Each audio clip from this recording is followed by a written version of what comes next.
Bonjour, bienvenue au Collège de France. Cette série de cours portera sur l'algorithmique répartie. Parfois, on appelle aussi ça l'algorithmique concurrente. La différence porte plus sur les moyens de communication entre machines. Les sources des cours que je vais donner sont ces deux livres. Donc, évidemment, je passerai rapidement sur certains points, mais ceux d'entre vous qui sont très intéressés veulent entrer dans les détails. Alors, les premiers cours que je vais donner font plus référence à ce premier livre qui n'est pas encore sorti, mais la librairie Erol en face, de l'autre côté de la rue, m'a promis qu'il y en aurait quelques-uns. Et puis plus tard, dans la série de cours, je parlerai plus de Reliable and Secure Programming.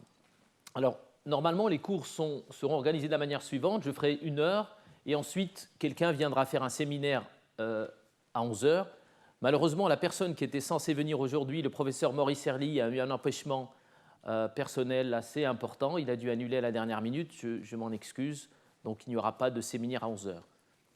Par la suite, j'espère que que les séminaristes, dont certains sont dans la salle, seront présents à 11 heures. Voilà.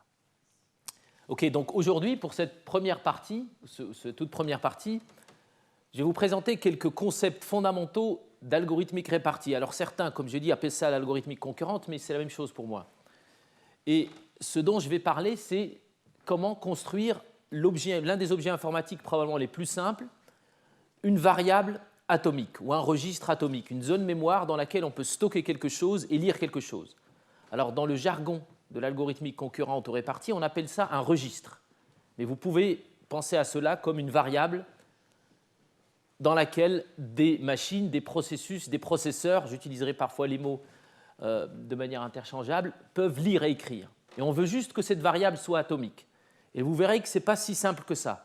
Et beaucoup des techniques que je vais utiliser pour mettre en œuvre des algorithmes qui assurent l'atomicité de cette variable sont des techniques qu'on en trouve aujourd'hui dans ce qu'on appelle le cloud ou dans le blockchain ou des trucs comme ça. Donc ceux d'entre vous qui veulent absolument savoir ce qui se passe dans le cloud, dans le blockchain, etc., soyez un peu patients. Il est important de connaître certains mécanismes avant d'arriver à maîtriser un peu plus, au-delà des effets de médias, ce que c'est cloud computing, blockchain, etc. Donc, excusez-moi, les transparences sont en anglais, mais je parlerai français, puis il n'y a rien de bien sorcier. La variable, l'objet informatique qui m'intéresse dans le cadre de ce cours est ce qu'on appelle un registre.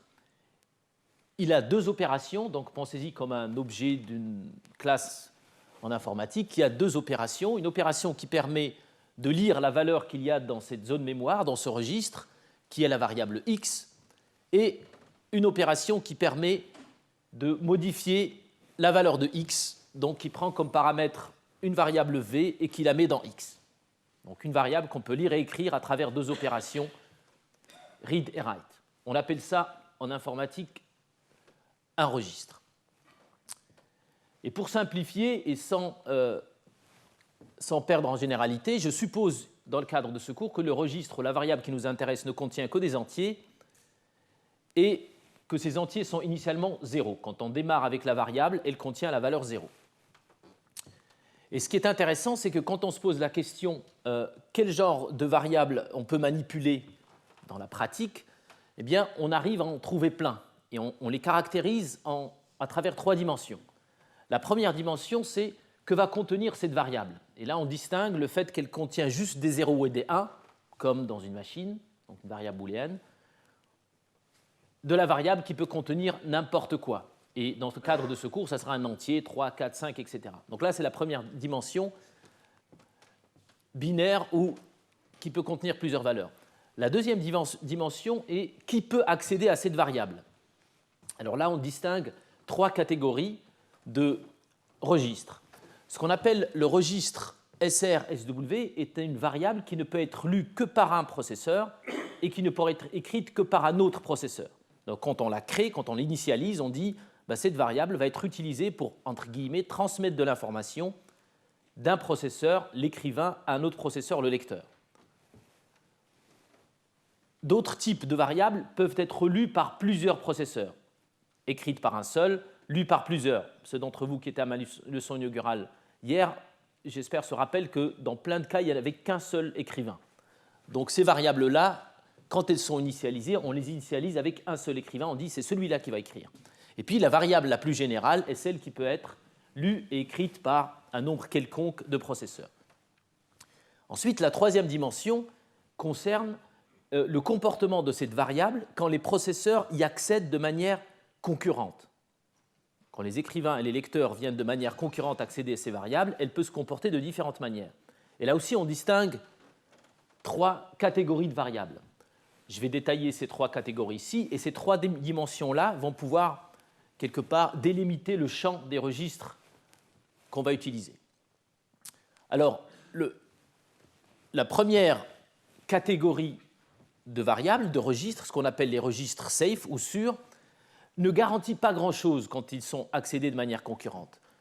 Plus précisément, et là c'est les dessins que j'avais utilisés un petit peu hier dans ma leçon inaugurale, dans ce dessin-là, j'ai deux processeurs P1 et P2 qui accèdent à la même variable partagée. Et je représente ici le fait que P1 écrit 0 dans la variable, et l'écriture prend un certain temps, donc le grand rectangle représente du début jusqu'à la fin. Et à la fin, ça se termine par « OK, c'est bon, l'écriture a eu lieu ». Puis plus tard, le processeur 2 lit dans la variable et retrouve la valeur 0. Donc initialement, la variable contient 0, l'écrivain réécrit 0, et plus tard, on lit 0. Rien de surprenant, le lecteur trouve ce que l'écrivain a mis dans la variable. Donc, quand la variable est accédée de manière séquentielle, tout se passe comme on espère dans la programmation classique séquentielle. Mais si, par hasard, un autre processeur vient lire dans la variable en même temps que l'écrivain, eh bien, il se peut que la valeur retournée soit 1. Autrement dit, une valeur que personne ici n'a écrite. Donc ce comportement est considéré acceptable pour ce qu'on appelle une variable sûre. En fait, le mot sûr signifie juste que si elle est accédée de manière séquentielle, elle se comporte bien, entre guillemets. Mais si elle est accédée de manière concurrente, elle ne garantit rien, elle peut même retourner une valeur qui n'a jamais été écrite. Donc ça, c'est la première catégorie de variables. Il y a ce qu'on appelle les variables régulières ou les registres réguliers qui assurent que le lecteur ne voit jamais une valeur qu'aucun écrivain n'a jamais écrite dans la variable. D'accord ? Ça, c'est ce qu'on appelle les registres réguliers. Donc c'est déjà un peu mieux, ils garantissent un peu plus de choses. Seulement, le registre régulier peut aussi fonctionner de cette manière, c'est-à-dire la seule contrainte, c'est qu'il doit toujours retourner une variable qui a été écrite par un écrivain. En particulier, ce scénario-là pourrait se produire avec une variable qu'on appelle de type régulière. Le processeur 3 lit la variable 0, et plus tard, le processeur 2 lit la variable 1. C'est contre-intuitif, mais c'est tout à fait possible avec ce qu'on appelle une variable régulière. C'est contre-intuitif parce que le fait que celui-ci... Non, ce n'est pas du tout contre-intuitif. C'est très bien, c'est très intuitif, c'est parfait. J'ai rien dit. J'ai rien dit. Voilà. Ici, celui-là lit 1 et ensuite lit 0. C'est ceci qui est contre-intuitif. D'accord ? Une fois qu'on a lu 1, il n'y a pas de raison de lire 0 plus tard. Et pourtant, une variable régulière pourrait retourner la nouvelle valeur écrite et ensuite l'ancienne. D'accord ? Et ce qu'on espère avoir quand on fait de la programmation concurrente, c'est le Graal, si vous voulez, c'est une variable atomique. Donc c'est ça qu'on cherche. Une variable atomique, c'est une variable qui, lorsqu'elle retourne, par exemple ici, quand l'écrivain écrit 1, eh bien, si elle retourne 0 ici, elle peut retourner 1 plus tard, ou 0 plus tard, parce que l'écriture n'a encore pas terminé. Si elle retourne ici 1, elle ne peut plus retourner 0. Donc intuitivement, une variable atomique est une variable qui se comporte comme si on l'accédait de manière séquentielle. Et plus précisément, on dit qu'elle assure la propriété d'atomicité qui dit la chose suivante. Tout se passe comme si chaque opération s'exécute en un seul instant atomique entre l'invocation d'une opération et la réponse. D'accord ? Donc une variable atomique est une variable qui se comporte comme si elle était accédée de manière séquentielle, quand bien même les écrivains et les lecteurs arrivent en concurrence, de manière concurrente et peuvent avoir des opérations arbitrairement grandes. Donc si je reviens sur les trois dimensions, pour résumer ce que j'ai dit, on distingue plusieurs types de variables ou de registres en fonction du fait qu'elles contiennent juste des booléens ou plusieurs valeurs, suivant comment elles se comportent quand elles sont accédées de manière concurrente. La variable atomique assure que tout se passe comme si c'était séquentiel. Bien évidemment, il faut des mécanismes pour assurer cela, et c'est bien ça l'objectif de ce cours. La variable régulière assure qu'aucune valeur lue, toutes les valeurs lues ont été écrites, mais elle peut violer l'atomicité dans le sens où elle peut retourner une nouvelle valeur et ensuite une ancienne. Je vais y revenir. Et la variable, ce qu'on appelle sûre, elle fait n'importe quoi en cas de concurrence. Et il y a cette deuxième dimension qui est qui peut écrire et qui peut lire. Et la grande question que des gens en algorithmique répartie ont étudiée pendant près de 2 décennies, c'est si on suppose que le matériel informatique ne nous fournit que des variables sûres qui ne peuvent être lues que par un seul lecteur et un seul écrivain, chaque variable ne peut être lue que par un seul lecteur et un seul écrivain, et que ces variables ne peuvent contenir que des valeurs booléennes, donc si on suppose que le matériel nous donne ça, est-ce qu'on peut arriver à imaginer, à concevoir des algorithmes qui permettent d'émuler ou de construire des variables qui soient les plus fortes possibles, c'est-à-dire les plus intéressantes, des variables atomiques qui peuvent contenir n'importe quel entier et qui peuvent être lues et écrites par n'importe quel processeur. Donc ça, c'est une question. Au début, ce n'était pas du tout évident de répondre à cette question, et il a fallu à peu près 2 décennies de travaux en algorithmique répartie ou concurrente pour arriver au résultat suivant, qui est on peut construire un registre qui peut contenir n'importe quelle valeur, qui peut être lu et écrit par n'importe quel processeur à n'importe quel moment, qui se comporte de manière atomique en utilisant juste, je dis bien juste, des registres sûrs qui ne peuvent être écrits que par un seul écrivain et lus par un seul lecteur, et il ne peut contenir que des valeurs booléennes. Et cela peut être fait de manière, j'ai envie de dire, robuste. Je traduis l'anglais weight-free en robuste parce que weight-free signifie aucun processeur ne doit être à la merci des autres, ne doit attendre les autres. Et cette propriété de weight freedom est fondamentale quand on veut écrire des algorithmes concurrents aujourd'hui, parce que quand on a un grand ensemble de processeurs et qu'on a envie que notre programme fonctionne bien, comme je l'ai un petit peu dit hier dans ma leçon inaugurale, on ne doit faire aucune hypothèse sur les temps relatifs d'exécution des processeurs. Et la notion de weight free ou sans attente signifie chaque processeur qui est libre, qui est disposé à écrire ou à lire dans la variable, doit pouvoir le faire sans attendre les autres. Weight freedom. Et cela traduit une forme de robustesse parce que si l'un des autres est interrompu par le système d'exploitation, il ne doit pas empêcher les autres processeurs d'avancer. Donc ce que je vais faire ici en 45 minutes, c'est vous résumer ces 2 décennies de recherche. Alors je vais parfois tricher un petit peu, pas beaucoup, et je ne vais pas rentrer dans tous les détails des preuves. Comme je vous ai dit, ceux d'entre vous qui se passionnent pour ce genre de choses, il y a des livres sur le sujet. Et la plupart, peut-être pas la plupart, mais beaucoup de techniques que je vais utiliser ici et je vais essayer d'aller de manière incrémentale en partant de la variable la plus élémentaire vers les plus fortes, les techniques que je vais utiliser sont des techniques qu'on retrouve aujourd'hui dans d'autres contextes, qui semblent beaucoup moins abstraits que celui-ci.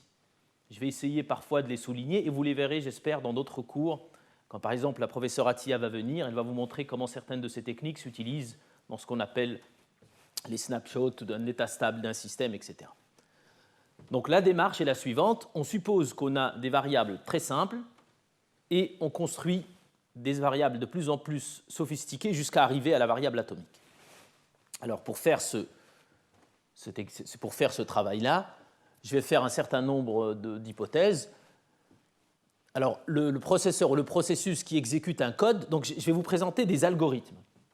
Alors, ce sont des algorithmes répartis, c'est-à-dire qu'ils s'exécutent sur tous les processeurs, mais à chaque fois, je ne vais présenter que l'algorithme qui s'exécute sur un seul.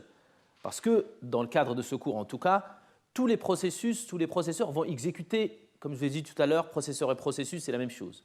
C'est ma dyslexie. Tous les processus exécutent le même code, donc je ne vais vous présenter que le code d'un seul. La seule convention importante ici est que PI sera le processus qui exécute le code que je vais afficher. Donc la variable I désignera sera une variable spécifique au processus. Je suppose que l'ensemble des processus est de n et que ce nombre n est fixé. D'accord ? On dispose de n, 5, 10, 12 et ce nombre est fixé. Quand n change, l'exercice devient beaucoup plus compliqué. Quand il change dynamiquement, l'exercice devient plus compliqué, j'y reviendrai. Je suppose aussi que les processus se connaissent. Il y a P1, P2, P3, P4 jusqu'à P10. Quand ils ne se connaissent pas ou quand ils sont anonymes, qui peut être motivé dans certaines applications par des soucis de vie privée, eh bien, l'exercice devient encore plus compliqué. Je ne vais pas supposer ça ici. Alors, rappelez-vous, l'objectif, c'est de supposer qu'on a des variables ou des registres qu'on appelle des registres de base pour en construire des plus sophistiqués. Puis on va faire ça plusieurs fois jusqu'à arriver aux variables atomiques. Donc, une autre convention que je vais utiliser, il est important de noter cette convention, c'est que ceux qui ont fait de la programmation orientée objet, on appelle ça parfois de l'overwriting, de la réécriture, peut-être, c'est peut-être le mot, qui consiste à dire, on suppose qu'on a une variable que l'on peut lire et écrire, et la lire et écrire avec des minuscules, donc c'est un petit peu ça qu'on aurait par exemple dans le matériel, et ce qu'on veut construire, c'est une abstraction plus forte, et je dénote les opérations de cette abstraction plus forte, read and write, avec des majuscules. Donc rappelez-vous de cette distinction. Donc les écritures sont censées retourner un OK, et quand ce n'est pas nécessaire, je ne vais pas l'écrire. Et les lectures sont censées retourner une variable. Donc on va y aller de manière incrémentale, de la variable la plus basse, la plus simple, jusqu'à la plus élevée, mais par étapes. Donc si on pose la question, et à chaque fois je vous demanderai de réfléchir un tout petit peu vous-même avant que je vous donne la réponse, ça permettra probablement de mieux apprivoiser ces algorithmes. Alors supposons qu'on dispose d'un registre qui a un seul lecteur et un seul écrivain. Donc rappelez-vous, ça veut dire que quand on le crée, on lui dit c'est celui-là qui va écrire, celui-là qui va lire. Les autres n'ont pas le droit de toucher à ce registre.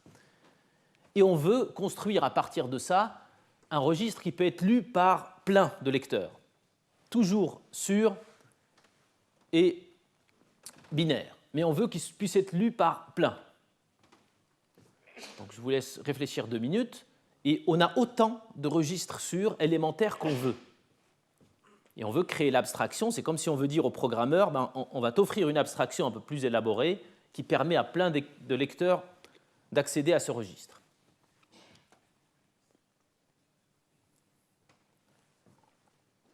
Alors, la caractéristique des algorithmes répartis en général, c'est que quand on les a vus, ils apparaissent très simples. Mais quand on les a vus. Et il est important de faire l'exercice parfois de se dire, oui, mais comment je l'aurais trouvé cet algorithme ? Après, au bout d'un certain temps, d'une vingtaine d'années, je rigole, on s'habitue. Mais disons, ce n'est pas naturel. On n'a pas, ceux qui font de l'algorithmique classique n'ont pas l'habitude de raisonner en ces termes. Alors, le premier, ici, est très simple. Il suffit d'utiliser un tableau de registres sûrs et de se dire, ben voilà, l'opération écrire avec un grand W qui est censé s'appliquer à l'abstraction qu'on veut mettre en œuvre va consister à parcourir le tableau de registres plus élémentaires et d'écrire la valeur V sur chacun d'entre eux, élémentaire. Et quand un processus PI voudra lire, ben il ira au registre qui est placé dans l'index I du tableau. D'accord ? Donc on a des registres élémentaires, on veut faire un registre multi-lecteur, il suffit de prendre un tableau de registres élémentaires, de les classer. Quand on écrit sur tous, et quand on lit, celui qui lit va directement sur le sien. J'espère que ça va. J'ai du mal à imaginer un algorithme plus simple. Donc si je vous perds ici, OK. Alors, ce qui est intéressant de noter avec cette transformation-là, c'est qu'elle fonctionne aussi bien si j'ai des registres binaires que si j'ai des registres sur lesquels on peut écrire n'importe quel entier. Ça ne change pas grand-chose. Vous verrez que parfois, ça change. Par ailleurs, elle marche si on a des registres réguliers, c'est-à-dire qu'elle transforme un registre avec un écrivain et un lecteur en plusieurs lecteurs et un seul écrivain, même si les registres sont réguliers. C'est facile à vérifier. Par contre, elle ne marche pas pour les registres atomiques. D'accord ? Si les registres de base sont atomiques, je ne vais pas pouvoir construire un registre multilecteur atomique. Et là, de nouveau, je vous demande de réfléchir un petit peu pourquoi. Rappelez-vous, un registre atomique dans le contexte ici, pour simplifier, est un registre dans lequel on ne peut jamais voir une nouvelle valeur et puis plus tard voir une ancienne. Et le fait que je vous dise ça ne marchera pas avec des registres atomiques, ça veut dire qu'on peut exhiber un scénario dans lequel deux processeurs peuvent arriver de manière concurrente et faire en sorte qu'il y en a un qui voit une valeur nouvelle, puis ensuite un lecteur voit une valeur nouvelle et ensuite un autre lecteur ou lui-même une valeur ancienne. Alors je vous laisse réfléchir une minute pour voir pourquoi ça peut arriver ici. Donc élémentaire, si j'écris, le registre contient la valeur 0, si j'écris 1, j'écris sur un tableau, puis je commence à écrire, premier élément du tableau, deuxième élément du tableau, etc. Donc je suis en train d'écrire 1, puis les lecteurs arrivent, un premier lecteur vient, et puis ce lecteur-là, c'est P1. Et il se trouve que quand j'écris, je commence par écrire sur l'index 1. Donc lui, il arrive, il trouve tout de suite la valeur 1. Un autre lecteur, qui vient plus tard, peut s'appeler P10 et venir à la place 10 du tableau. Et je n'ai pas encore atteint cet endroit-là, donc forcément, il ne va pas trouver 1, il va trouver 0. Donc on aura violé la propriété d'atomicité qui dit, ici, dans ce contexte, on ne doit pas avoir une valeur nouvelle et ensuite une ancienne. Donc, avec un registre régulier, ceci n'est pas un problème. Ça ne viole pas la propriété de régularité. Par contre, ça viole la propriété d'atomicité. D'accord ? Donc, je vous ai présenté cet algorithme très simple qui fait ce qu'il est censé faire, qui peut le faire aussi pour des valeurs arbitraires ou pour des registres réguliers, mais qui ne fonctionne pas pour des atomiques. Donc, on voit déjà que l'atomicité n'est pas triviale. Mais on va y aller progressivement.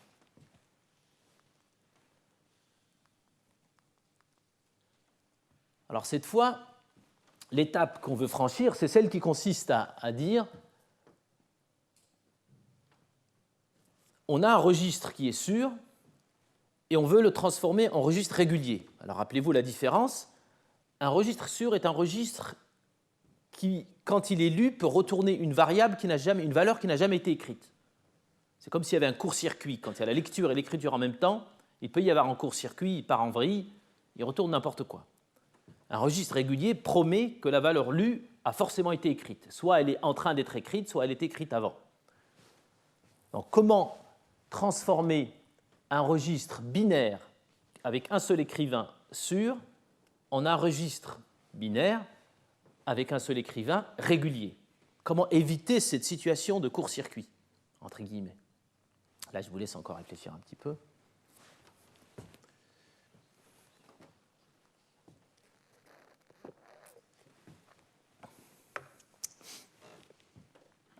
Je suis sûr que vous avez tous déjà une bonne idée de la réponse. Donc il faut se rappeler ici que les processus dont je dispose ont ces variables partagées qui sont ces registres. Ils peuvent les utiliser pour écrire et lire, mais ils peuvent aussi avoir des variables locales qu'ils ne partagent pas avec les autres. D'accord ? Chaque processus exécute un algorithme qui est un algorithme classique dans lequel on peut avoir des variables locales. C'est juste qu'il est réparti, l'algorithme, dans le sens où en plus des instructions classiques, il y a aussi ces instructions d'accès à la mémoire partagée. Alors l'algorithme est le suivant, extrêmement simple. On va utiliser un seul registre sûr pour en faire un régulier. L'opération de lecture ne change rien. En gros, le read minuscule et le read majuscule sont les mêmes. Ce n'est pas là qu'il y aura une modification de la logique. C'est dans l'écriture. Et là, l'observation est la suivante. Le problème on risque de violer la régularité lorsqu'il y a un écrivain qui se trouve en situation de concurrence avec le lecteur. D'accord ? Rappelez-vous, le registre, s'il n'y a pas de concurrence, on risque de violer la propriété de régularité et de retourner n'importe quoi s'il y a concurrence. Mais comme c'est un registre binaire, le seul cas problématique est celui où le registre est initialisé à 0, l'écrivain écrit 0 et le lecteur retourne 1. Parce que si l'écrivain écrit 1, le lecteur il peut retourner 0, 1, il a le droit. Mais si la valeur initiale est 0 et l'écrivain écrit 0, le lecteur arrive de manière concurrente, là on peut avoir un problème. Et cet algorithme, ce qu'il fait, c'est qu'il évite ce cas-là. Comme on a un seul écrivain, ce que fait cet écrivain, c'est qu'il se dit, je vais garder dans une variable locale ce que j'ai écrit auparavant, je vais appeler cette variable old, je vais m'en rappeler, c'est ça que j'ai écrit. Et si ce que j'ai écrit auparavant est différent de ce que je vais écrire maintenant, alors là, j'écris. Autrement dit, s'il y avait 0 et je veux écrire 1, à ce moment-là, j'écris. Mais s'il y avait 0 et je veux écrire 0, ça ne sert à rien d'écrire, puisque la valeur est 0. D'accord ? C'est élémentaire une fois qu'on l'a vu. Il n'y a rien de magique, rien de sorcier. Donc c'est une technique très simple qui consiste à éviter la concurrence. Quand il n'y en a pas besoin, quand il n'y a pas besoin d'écrire, on l'évite. Et là, on est sûr d'avoir un registre régulier. Pourquoi on est sûr d'avoir un registre régulier ? Parce que le seul cas où le lecteur et l'écrivain seront concurrents, c'est le cas où il y a possibilité de retourner deux valeurs. Et là, impossible de violer la régularité. D'accord ? Donc là, on peut aussi s'arrêter sur cet algorithme et se dire, ça marche pour plusieurs lecteurs, ça marche aussi si on avait un lecteur qu'on voulait transformer en un lecteur. Ça ne marche pas si les registres pouvaient contenir plusieurs valeurs, bien évidemment, parce que j'utilise le fait qu'il n'y a que deux valeurs possibles. J'espère que c'est clair. Si on pouvait avoir 0, 1 et 2, quand bien même je ferais ce test, la valeur initiale est 0, j'écris 1, si le lecteur retourne 2, j'ai violé la régularité. Donc ça ne marche que pour des valeurs binaires. Et ça ne marche pas ça ne préserve pas l'atomicité. L'atomicité est quelque chose de plus compliqué. Pourquoi ça ne préserve pas l'atomicité ? Parce que si j'ai 0 puis j'écris 1, il se peut qu'un premier lecteur arrive, retourne 1, puis un autre lecteur arrive, alors que l'écriture n'est toujours pas terminée, retourne 0. D'accord ? Est-ce qu'on est toujours ensemble ? Bon, j'espère. Très bien. Donc on est en train d'avancer petit à petit. Il faut voir que les premiers algorithmes étaient parfois beaucoup plus compliqués et que je vous ai dit que ça a pris 2 décennies. Une grosse partie de ces 2 décennies a consisté à simplifier les algorithmes d'avant. Donc le fait qu'on puisse le faire, qu'on puisse arriver au registre atomique a peut-être été réalisé avant, mais ça a pris du temps de simplifier, de prouver les algorithmes, etc. Donc qu'est-ce qui se passe si maintenant on ne veut plus stocker des valeurs binaires ? C'est compliqué pour un programmeur de programmer en binaire. Donc on a envie de pouvoir écrire n'importe quel entier. En algorithmique classique, c'est facile. On a des systèmes pour encoder un entier en binaire et puis ça marche tout seul. Là, c'est un peu plus compliqué. Dès qu'il s'agit d'algorithmique répartie, c'est un peu plus compliqué. On va le voir. Donc supposons maintenant qu'on dispose de registres qui peuvent être lus par plusieurs lecteurs et écrits par un seul écrivain, qui soient réguliers et binaires. C'est ce qu'on est arrivé à produire. Donc c'est comme si on était parti d'un niveau très bas en hardware, puis on a émulé des registres et tout se passe comme s'ils étaient aussi disponibles en hardware. D'accord ? Donc on est arrivé à ce stade-là et maintenant on se pose la question, je veux en utiliser plusieurs pour pouvoir écrire des valeurs quelconques. Comment est-ce que je peux faire ça ? Je vous laisse réfléchir un petit peu.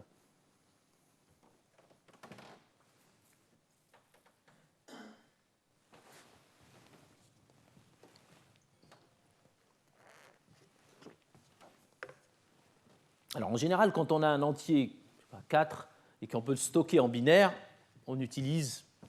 Qu'est-ce qu'on utilise ? Sébastien. On utilise quoi ? Voilà, on peut le stocker en binaire. Je ne savais pas qu'il y avait 2 Sébastien dans la salle.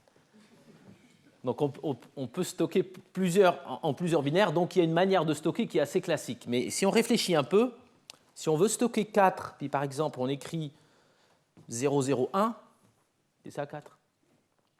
001. Et que le lecteur arrive en parallèle, puis se dit quel est le nombre qui est stocké. Et puis qu'il commence à lire, et l'écrivain n'a pas fini. Il a juste écrit 00, il n'a pas encore mis le 1. Si le lecteur arrive à ce moment-là, il risque de retourner 0. C'est tout ce qu'il voit. Et personne n'a écrit 0. Donc ce n'est pas évident d'utiliser cette notation binaire-là parce que, à un moment donné de l'écriture, la valeur qui est dans le registre n'a jamais été écrite par personne. Il y a un état transitoire qui est problématique. Si le lecteur lit à ce moment-là, ça pose problème. En programmation séquentielle, ces situations n'arrivent jamais. Ici, c'est un problème. Donc il faut imaginer une manière d'encoder des entiers tel que même un état transitoire est un état qui a pu exister avant ou qui correspond à l'état qu'on veut écrire. Donc il faut une autre manière d'encoder.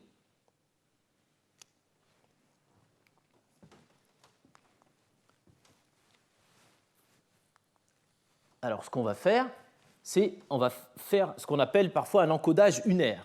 C'est un peu, c'est pas hyper fin comme manière d'encoder, mais on n'a pas le choix. Alors ce qu'on fait, c'est la chose suivante. On va écrire l'entier 5 en prenant un tableau de taille 5 et en écrivant 0, 0, 0, 1 et 1 à l'index 5. On écrira 4 avec 0, 0, 0, 1 à l'index 4, etc. C'est comme ça qu'on va encoder. Pourquoi est-ce qu'on encode comme ça? Parce qu'on est sûr à chaque fois que la valeur intermédiaire est une bonne valeur. Si l'écrivain et le lecteur sont concurrents, la valeur retournée sera une valeur possible.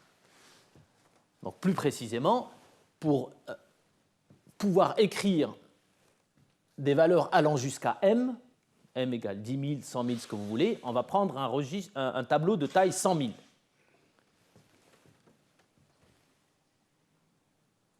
Et quand on voudra écrire V, l'écrivain va aller à l'index V du tableau, ce que j'appelle registre V, c'est le numéro V du tableau. Donc si c'est 5, c'est le 5e. Et là, il va écrire 1. Et puis, il va descendre, l'écrivain, pour nettoyer les autres. Il va mettre le 4e à 0, le 3e à 0, le 2e à 0, etc. Le lecteur, lui, qui cherche un nombre à lire, il va partir de 0, puis il va chercher le premier 1 qu'il va trouver. Et dès qu'il a trouvé un 1, il est content, il dit donc, s'il le trouve à la 3e case, il va dire ma lecture retourne l'entier 3. S'il le trouve à la 5e, ma lecture retourne l'entier 5, etc. Alors, il est intéressant de noter ici que le lecteur qui est en train de lire, à chaque fois qu'il trouve un 1, il est sûr qu'à un moment donné, il y a eu un entier qui correspond à cet index. D'accord? Alors encore une fois, ce n'est pas très compliqué, mais on commence à, j'espère, voir des petites subtilités qu'on ne trouve pas en algorithmique classique. Donc ce petit jeu d'encodage, le fait qu'on écrive de haut en bas, pour éviter qu'à un moment donné, il n'y ait jamais de 0 partout, qui pourrait être une valeur qui n'a jamais été écrite. Et là, on peut aussi se poser la question, est-ce que cet algorithme-là ou cette transformation-là marcherait si on écrivait d'abord le 0 et ensuite le 1? Notez ici qu'on commence par écrire le 1 avant de nettoyer. La réponse est bien évidemment non. Si on mettait les 0 avant d'écrire le 1, on pourrait avoir un état qui ne correspond à aucune écriture, l'état dans lequel il y a 0 partout. On est bien d'accord. Encore une fois, cette transformation fonctionne pour des registres réguliers, mais pas pour des registres atomiques. L'atomicité est toujours plus compliquée. Alors je vous laisse réfléchir à pourquoi ça ne fonctionne pas pour les atomiques. Bon, si ça fonctionnait pour les atomiques, mon cours serait terminé maintenant. Ce n'est pas la raison principale, il y en a une autre.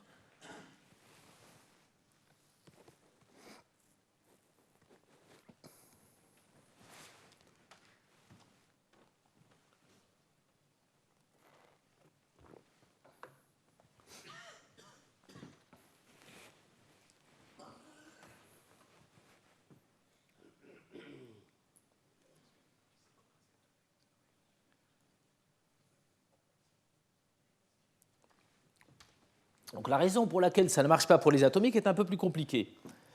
En fait, ce qui peut arriver, c'est qu'on puisse imaginer, par exemple, que la valeur est 7 à un moment donné, puis on écrit, par exemple, 3.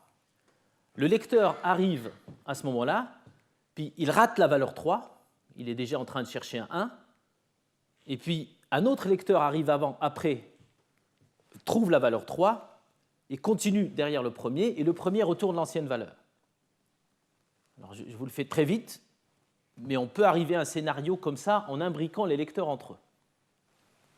Il faut me croire, ça ne marche pas pour ce que je viens de vous donner n'est pas du tout une preuve, ça prendrait plus de temps. Mais l'idée, c'est d'imbriquer les lecteurs pour montrer qu'il y en a un qui va retourner une valeur nouvelle qui est plus petite que l'ancienne valeur. Donc ça ne marche pas pour l'atomique.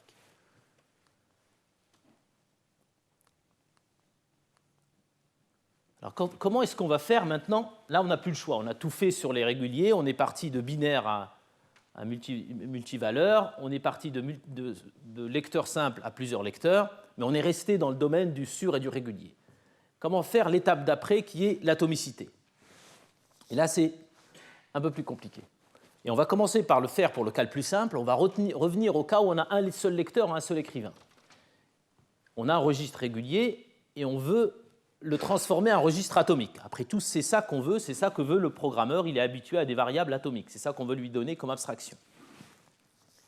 Et la difficulté ici, c'est de s'assurer que même si un lecteur et un écrivain sont concurrents, le lecteur ne retourne jamais une valeur nouvelle et plus tard une valeur ancienne.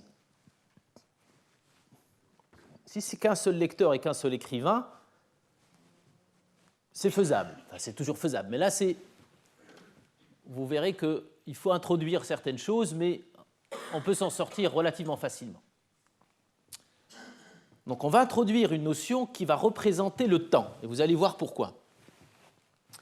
Quand l'écrivain va vouloir écrire une valeur V, il va utiliser une variable locale t initialisée à 0, puis à chaque fois qu'il écrit une nouvelle variable, il va incrémenter cette variable t, et il va l'associer à V. Donc il va non seulement écrire une variable, mais il va écrire avec elle une estampille. Donc on va supposer ici qu'on a un système d'encodage qui va encoder des paires. D'accord ? Donc si on va aller jusqu'à 10 000, on va utiliser 5 000 pour les variables, 5 000 pour les entiers, on fera un truc comme ça. Donc là, je triche déjà un petit peu en supposant ça. Je ne vous ai pas montré comment on fait, mais c'est faisable. Et donc celui qui va lire, il va utiliser ce temps. Il va utiliser ce temps pour comparer les variables.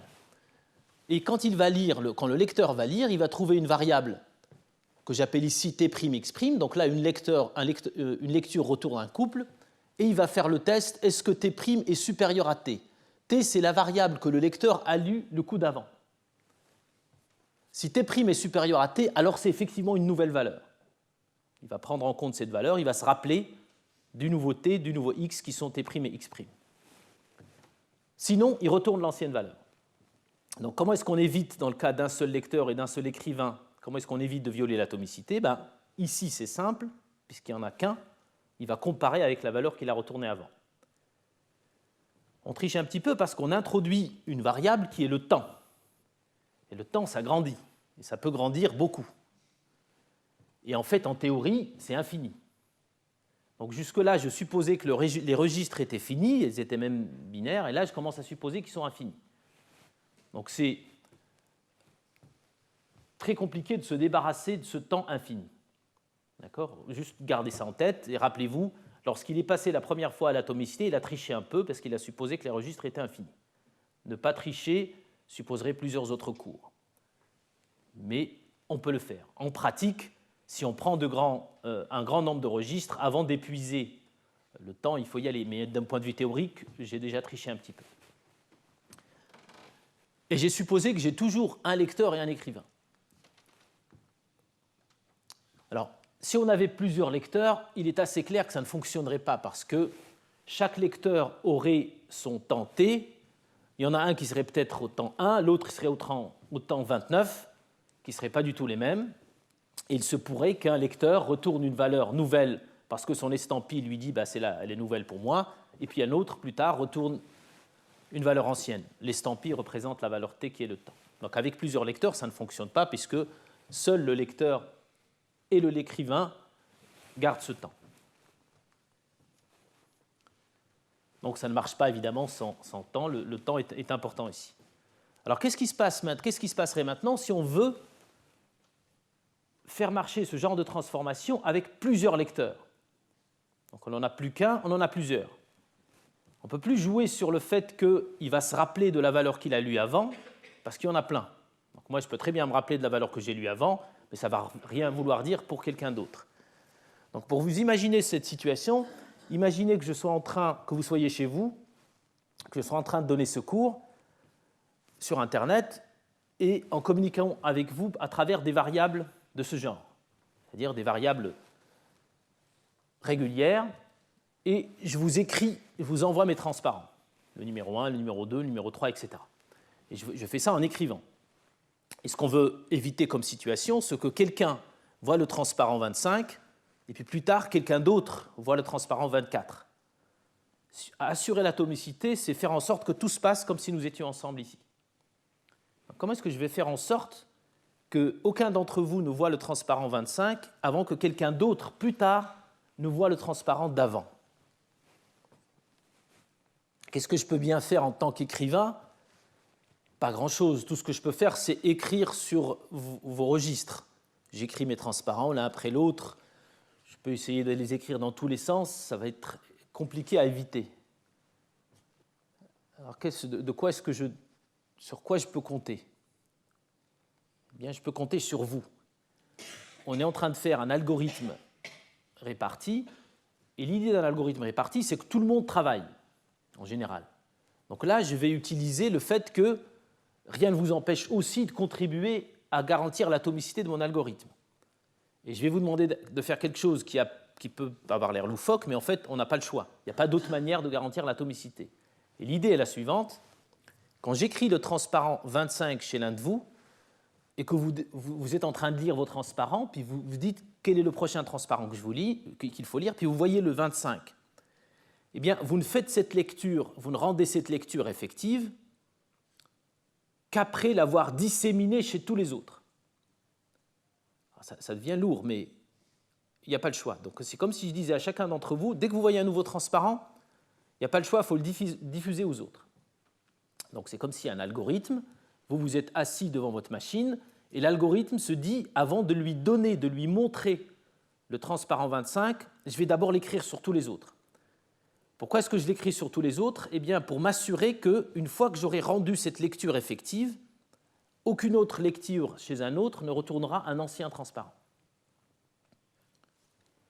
Alors, voyons voir comment fonctionnerait cet algorithme. Alors là, on commence à avoir besoin de plein de registres.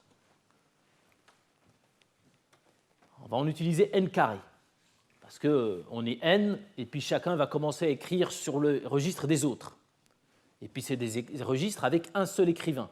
Donc il va en falloir n carré pour communiquer entre les lecteurs. Donc le registre 1.1, 1.2, KJ, n, etc. Et la convention, c'est le registre que j'appelle RREG pour dire pour communiquer entre les lecteurs. Le KJ, c'est celui dans lequel le lecteur est PK et l'écrivain est PJ. En plus, je vais utiliser n autres registres, mais ça c'est comme les registres d'avant, qui sont utilisés pour permettre à l'écrivain d'écrire de nouveaux transparents. Donc, quand je veux vous envoyer de nouveaux transparents, j'utilise ceci. Et quand vous les communiquez entre vous, vous utilisez ceux du dessus. Alors, il est important de noter ici que ce dont je suppose disposer, ce sont des registres avec un lecteur et un écrivain, puisque je viens de vous montrer comment est-ce qu'on peut les faire avec des registres réguliers à un lecteur et un écrivain. À chaque fois, j'utilise ce que je viens de réaliser. D'accord? Alors, comment fonctionne l'algorithme? Quand moi, je veux écrire, j'écris sur vos registres les nouveaux transparents. D'accord? Donc, j'utilise mon estampille pour dire, voilà, ça, j'avais le 24, maintenant j'ai le 25, et je vais aller l'écrire chez tout le monde, dans les registres qui sont destinés à l'écrivain. D'accord? Jusque-là, ça va. C'est comme si je vous les envoyais par mail, c'est juste que j'utilise une mémoire partagée pour écrire ces transparents. La lecture va être un peu plus sportive parce que là, il va s'agir de lire et d'informer les autres. Mais lire où? Lorsque vous voulez savoir où se trouve le dernier transparent que vous pouvez lire, vous allez non seulement lire dans le registre que j'utilise pour écrire, pour transmettre de l'information, mais il faut aussi lire dans les registres que d'autres lecteurs utilisent pour vous transmettre de l'information. D'accord? C'est ce que je viens d'expliquer. Donc, on va faire une boucle de J égale à 1 jusqu'à n, où chacun de vous, chaque lecteur, va aller parcourir la liste des registres dans lesquels les autres lecteurs lui écrivent des informations. D'accord? Donc chacun de vous a un registre qui est dédié à un autre écrivain pour lui transmettre de l'information. imaginez que vous trouviez des transparents différents, vous allez prendre lequel? Eh bien celui qui a le plus grand numéro, le plus récent. D'accord? C'est celui avec le highest timestamp. C'est celui-là que vous allez prendre. Donc vous dites, ah là, il y a un nouveau transparent, maintenant on est arrivé, quelqu'un a vu le transparent numéro 25. Vous prenez ce transparent numéro 25 et vous décidez que c'est celui-là le dernier. D'accord? C'est celui-là que vous devez lire. Mais avant de rendre la lecture effective, avant de faire ce fameux return X, donc il faut bien voir que rendre la lecture effective, ça veut dire donner à l'utilisateur le transparent en question, et c'est ça qui risque ou pas de violer l'atomicité. Eh bien, avant de faire ça, vous propagez le transparent chez tous les autres.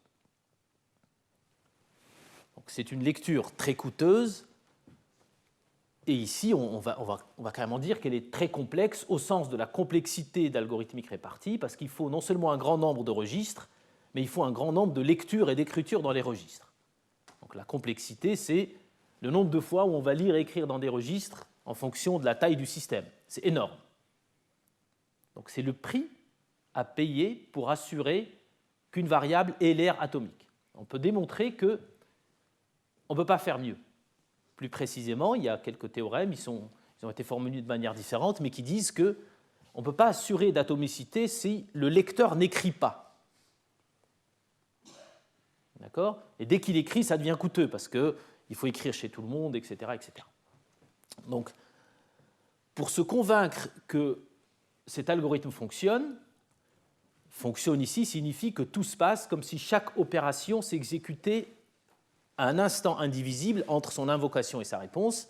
Pour vous convaincre que ça fonctionne, mettez-vous juste dans la situation où posez-vous la question, est-ce qu'il est possible de retourner une valeur nouvelle avant un autre lecteur qui retourne une valeur plus ancienne? C'est le test qui permet de savoir si on est sur la bonne voie. Et ici, on voit bien que si un lecteur retourne une valeur nouvelle, un nouveau transparent, et termine, donc quand on dit retourne une valeur nouvelle, ça veut dire termine son opération, ça veut dire qu'il a fait tout ce travail. Et s'il a fait tout ce travail, ça veut dire que le prochain lecteur qui va arriver va forcément retourner cette valeur-là ou une valeur encore plus récente. Est-ce que ça va ?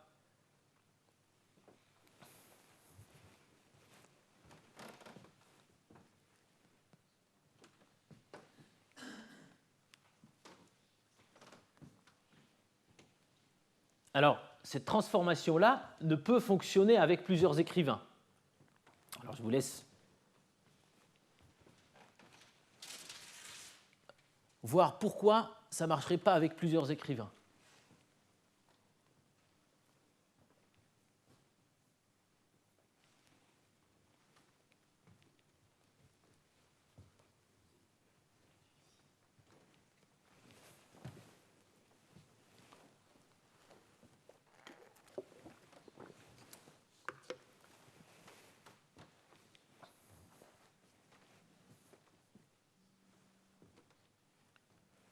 Donc le fait que ça fonctionne avec plusieurs écrivains, qu'est-ce que ça voudrait dire? Ça voudrait dire qu'on veut assurer que si un écrivain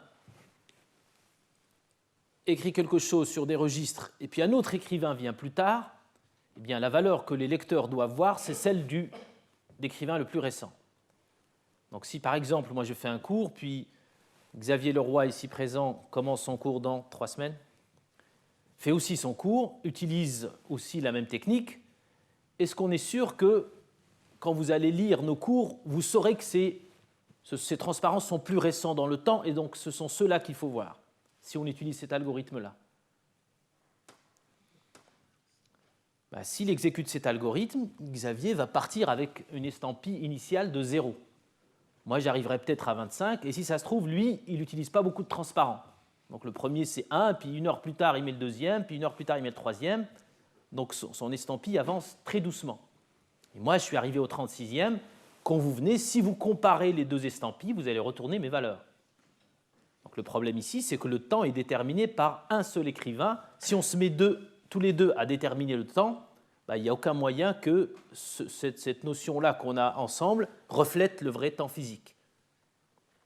Donc ça ne peut pas marcher. Comment est-ce qu'on peut s'en sortir? Donc, imaginez la situation, on est les deux à mettre des transparents disponible à tout le monde, puis qu'on veut s'assurer que le transparent que vous voyez soit toujours le dernier.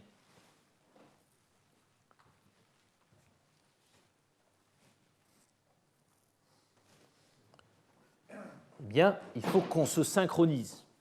Donc, il faut que Xavier et moi se synchronisions. Et là, de nouveau, ça va devenir encore plus coûteux.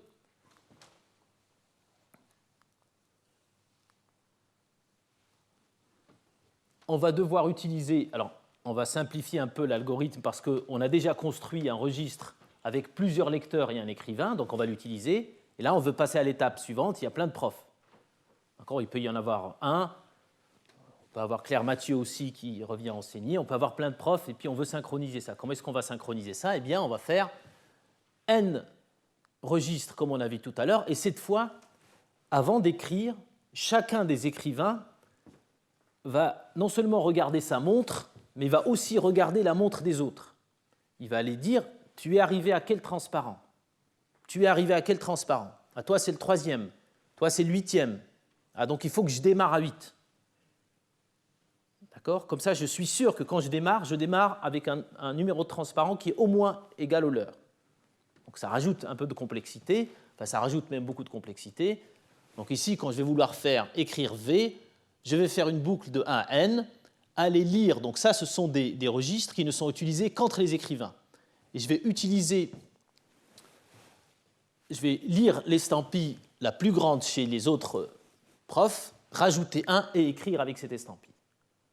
D'accord? Comme ça, je suis sûr que j'utilise toujours un système de temps qui est synchronisé avec les autres. Alors pour lire, ça va être simple puisqu'on a déjà construit un registre avec plusieurs lecteurs et un seul écrivain. Et là, chacun de vous qui va lire, eh bien, il va parcourir le tableau de registres. Chaque registre est destiné à un écrivain. Il va comparer les transparents de Xavier, de Claire, les miens, et il va dire, je vais prendre celui avec la plus grande estampille. Et cette fois, il est sûr que la plus grande estampille reflète bien un ordre physique. Donc, qu'est-ce qu'on vient de faire? On a construit un temps physique, un temps qui reflète un temps physique à partir de temps locaux que chacun utilise. Et on a fait ça en communiquant. Tout à l'heure, on a fait un petit peu la même chose en construisant une espèce d'abstraction de mémoire partagée atomique en faisant en sorte que les lecteurs communiquent. Là, on a fait la même chose pour le temps.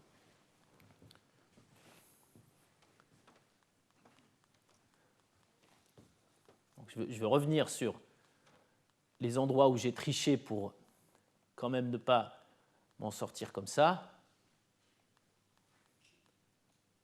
Pardon.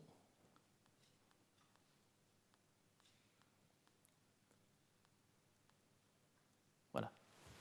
Donc je vous ai dit qu'il a fallu 2 décennies pour faire ce que je viens de faire. Ce n'est pas vraiment vrai. Bon, d'une part, je n'ai rien prouvé du tout, je vous ai donné juste les intuitions des algorithmes. Mais l'étape la plus importante que j'ai sautée est celle qui a consisté à dire je suis parti avec des registres binaires qui contiennent que 2 valeurs pour aller vers des registres qui contiennent un peu plus, et puis tout d'un coup, le temps est arrivé, j'ai eu des registres infinis. Il se trouve qu'il y a des transformations qui n'utilisent pas de registre infini. Il en existe, et la plus fameuse a été développée par un certain Tramp, bon, pas celui que vous connaissez, un que vous connaissez peut-être moins, mais qui probablement... qui a d'autres qualités. Et l'algorithme est très, très intéressant, très compliqué. Il fait 6 lignes. L'algorithme de Tramp fait 6 lignes. Si le temps le permet, je reviendrai dessus. Mais il faut un cours pour comprendre cet algorithme.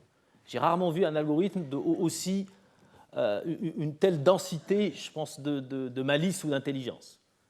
Et il consiste justement à éviter le temps, à faire en sorte qu'on ne lise pas une prochaine valeur sans lire l'ancienne, etc. On y reviendra peut-être. Si on n'a pas le temps d'y revenir, il est dans le bouquin ou vous pouvez le trouver sur Internet, etc. La deuxième chose que j'aimerais souligner, c'est qu'aujourd'hui, quand on fait par exemple ce qu'on appelle le cloud, qu'on stocke des systèmes de fichiers, l'informatique, de nuages, whatever, ce qu'on essaie de construire, c'est un ensemble de fichiers qui donne à l'utilisateur, qui est vous qui programmez dans votre entreprise ou chez vous, l'illusion que vous avez chez vous un seul fichier atomique. En fait, ce fichier, C'est un ensemble de fichiers qui sont stockés parfois à des endroits différents. Mais les algorithmes qui sont utilisés pour vous donner l'illusion que vous avez un fichier atomique sont à quelque chose près ces algorithmes-là. Je dis bien à quelque chose près parce qu'au lieu parfois d'écrire sur une mémoire, on envoie un message, etc. Mais ce sont les mêmes idées. Le fait que la lecture doit écrire, le fait que les écrivains doivent se synchroniser, le fait, par exemple, qu'il faut tester l'ancienne valeur avant de la lire, etc., ce sont à quelque chose près les mêmes algorithmes. Donc si vous allez aujourd'hui lire la littérature sur ce qu'on appelle le cloud computing, peut-être que vous direz « Ah, mais j'ai déjà vu cette idée-là de le lecteur doit écrire, les écrivains doivent se synchroniser, etc. » Ce sont les mêmes principes. Alors même que ces principes-là ont été développés il y a plus de 20 ans, et les systèmes de cloud sont développés aujourd'hui. Malheureusement, beaucoup d'informaticiens qui développent ces systèmes-là n'ont pas fait énormément d'algorithmique répartie et parfois ils redécouvrent la roue parfois à quelques erreurs près et c'est dommage. Voilà, il est 10h56. Je vous remercie de votre attention. Le prochain cours sera dans 2 semaines et il sera cette fois suivi par un séminaire. Et j'espère que la séminariste pourra venir. Il s'agit de la professeure Agit Atiya. J'ai parlé hier d'un résultat fondamental qu'elle avait démontré. Elle en a démontré tout un tas d'autres. Donc elle viendra faire un séminaire et on parlera de la question suivante. Une fois qu'on a fait des variables atomiques, qu'est-ce qu'on peut faire avec? Est-ce qu'on peut aller plus loin? Est-ce qu'on peut faire des objets plus utiles comme des compteurs, comme capturer un état stable d'un système, etc. Et on va se complémenter, elle et moi. Moi, je vais vous donner quelques notions fondamentales des résultats classiques d'algorithmique, puis elle essaiera de parler de quelques problèmes ouverts. Qu'est-ce qu'on peut faire avec des variables atomiques? Merci et à dans 2 semaines.